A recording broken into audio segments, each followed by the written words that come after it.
Well, Aaron, the county took over the needle exchange program 4 years ago from a nonprofit organization because of public outcry about the number of used syringes being found on beaches and in parks.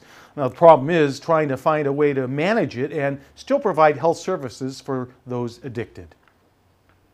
PG&E public relations person called me one time and said, what do I do about all the needles being stuck in our telephone pole over by Emmeline? Discarded needles continue to be found most often by very young children. Over the last 2 years, almost 600,000 new syringes have been issued here in Santa Cruz County, and over 800,000 have been collected from on-site exchanges and the 3 disposal kiosks. If anything, we're collecting a lot more syringes than we're giving out. So in general, if anything, we're trying our best to decrease that angst and decrease the number of syringes and needles that are out in the community, on the streets and the beaches. The county hopes to improve the program with 7 recommendations that include the 1-for-1 needle exchange policy at the Emmeline Clinic and Watsonville Health Center, adding more kiosks for safe disposal, and begin a pilot program that would link first-time users to medical evaluations with clinicians. The real change at this point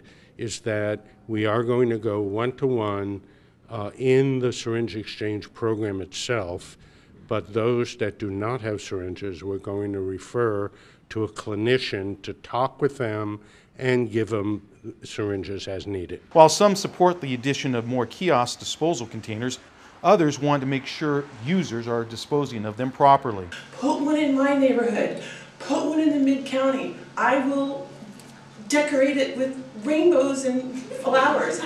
We need accountability for the needles that are given out. We need them 1-for-1, not let's count how many we hand out and weigh how many might be coming in.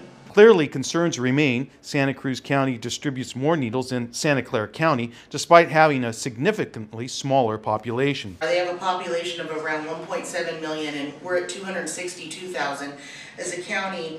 Distributes around 176,000 needles where we distribute 339,000. And that's just staggering to me when you consider the difference in the population. The Santa Cruz County Board of Supervisors unanimously approved the recommended changes. The county did not add any additional funding for the program. Aaron? All right, Phil, thank you. Also at today's meeting, the Board of Supervisors addressed the high number of prescription overdose deaths in the county. Actually, the county ranked 9th highest in 2015, 9th highest in the state. County is working to try and deal with that by having physicians undergo opioid training through its Safe RX program.